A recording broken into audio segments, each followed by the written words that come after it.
అందరికీ నమస్కారం. వీరెడ్డి పుల్లారెడ్డి పొలిటికల్ ఎనాలిసిస్ట్ ఎవరి న్యూస్ ఛానల్. ఈ రోజుల్లో ఎమ్మెల్యేగా ఎంపీగా ఒక సామాన్యుడు పోటీ చేసే పరిస్థితి లేదు. 100 కోట్లు ఉంటేనే నేటి రాజకీయాలు. ఒకప్పుడు మన చట్టసభల్లో మేధావులు, రాజనీతి దురంధులు, అంకితభావంతో ఆదర్శంగా పరిపాలన చేసేవారు, నిజాయితీ నిస్వార్థంగా చేసే మూర్తులు ఉండేవారు. చట్టసభల్లో చర్చలు ఎంత ఉందాగా లోతుగా జరిగేవి. వారి దగ్గర సబ్జెక్టు కంటెంట్ కూడా ఉండేది. నైతిక విలువలతో పాటు ఆర్భాటం లేకుండా నిరాడంబరంగా జీవించేవారు. నేడు అందుకు పూర్తిగా భిన్నం. పూర్వవైభవం పరిస్థితులను అభినందించడం, అసలు అత్యాశపడటం. నేడు చట్టసభల్లో బిజినెస్ మెన్, మ్యాగ్నెట్స్లు, కాంట్రాక్టర్లు, నేర ప్రవృత్తి గలవారు వీరికి సెలవైంది. మన ప్రజాస్వామ్యంలో ఇది ప్రజాస్వామ్యమా లేక జనస్వామ్యమా అనేది ఆలోచించాల్సిన పరిస్థితి ఏర్పడింది. కాంట్రాక్టర్లు, బిజినెస్ మ్యాన్లే ఎక్కువ అయింది. ఈ చట్టసభల్లో చర్చలు జరగటం లేదు, ఉందాతనం లేదు. బూతుల పంచాంగంతో మంత్రులు, ఎమ్మెల్యేలు తయారయ్యారు అన్ని చోట్ల కూడా. ఒకప్పుడు రాజకీయాలు నైతికులు ఉండేయంటే నెహ్రూ గారు చాలామంది సెలెక్ట్ చేస్తే అంచెలంచెలు పైకొచ్చి ముఖ్యమంత్రి స్థాయికి ఎదిగారు.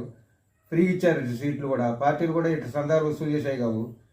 కార్యకర్తలకు మంచి వాళ్ళని చూసి ఎత్తుండేవాళ్ళు ప్రతి పార్టీలు కూడా. అట్నే ఎన్టీ రామారావు గారు నిస్వార్థంగా చేశారు. వాటి విలువలను చేసి ఇప్పుడు పార్టీలు రకరకాల పారాచూట్ జనానికి, ఇటు పార్టీ వాళ్ళంటూ అటు పార్టీ వాళ్ళకి కాంట్రాక్ట్లు ఇస్తే వాళ్ళు ఇష్టం వచ్చినట్టు మళ్ళీ దోసుతంటూ నేర్చారు ఉడకాళ్ళు. ఆ దోసుతంటూ ఆపాలంటే పరిస్థితి ఇలాంటి వాళ్ళని చేయాలి. ఒకేప్పుడు స్కీములతోనే స్కాములు చేయడం మొదలుపెట్టారు. వీళ్ళ మీద వాళ్ళు ఎంక్వైరీ, వాళ్ళ మీద ఎంక్వైరీ చేస్తున్నారు. ఇది ప్రజాస్వామ్యమా జనస్వామ్యమా అన్నట్టు తయారైంది. చట్టసభల్లో ఉండాలంటే సర్పంచ్ నుంచి ఎంపీ కానీ ఎమ్మెల్యేలు కానీ ఉండాలంటే మంచోళ్ళు చూసి ఎన్నుకునేటట్టు ఉండాలా. నిస్వార్థం కొట్టేసారు, ఫ్రీ కొట్టేయటం. కాంట్రాక్టర్లు ఇస్తున్నారు 100. ఇలా 50 కోట్లు ఉంటే ఎమ్మెల్యే, 200 కోట్లు ఉంటే ఎంపీ అన్నట్టు తయారైంది. పంచాయతీ ఎలక్షన్ కూడా 100 కోట్లు అటు పెట్టే పరిస్థితి ఏర్పడింది. ఈ విధంగా ఏదాటంటే దోసుకుంటున్నారు. 78 సంవత్సరాల స్వాతంత్రం వచ్చి 78 సంవత్సరాలు జరుగుతుండగానే అప్పుడు బ్రిటిష్ వాళ్ళు దోసుతున్నారు. ఇక్కడ వాళ్ళు ఇక్కడే దోసుకుంటున్నారు. ఇక్కడ వాళ్ళు ఇక్కడే రాజకీయంగా ఆస్వాదం విస్వాదంతో. కాబట్టి ఇప్పటికైనా వచ్చింది ఏంటంటే చట్టసభల్లో పంచాయతీ నుంచి ఇంకెక్కడి దాకైనా మంచిగా ఉండాలా. నిస్వార్థం చేసే రాజకీయ నాయకులు తయారు చేసుకునే పరిస్థితి ఏర్పడాలా. యువకులు ముందు మేల్కోడాలా.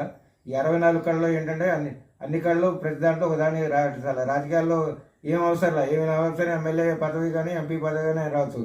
డబ్బులుంటే సరిపోద్ది పరిస్థితి. అది ఆ గాడి దిగింది. ఇప్పుడు దాన్ని కూడా ఆలోచించాలి. ఎందుకంటే చదువు రాని వాళ్ళైనా మంత్రి కావచ్చు, కనుక ఏ కళ్ళు ఆపైనా కానీ రాజకీయంలో రాణిస్తాడు. కానీ అబద్ధాలు గుర్తులు నేర్చుకుని డబ్బులు ఉండాలా.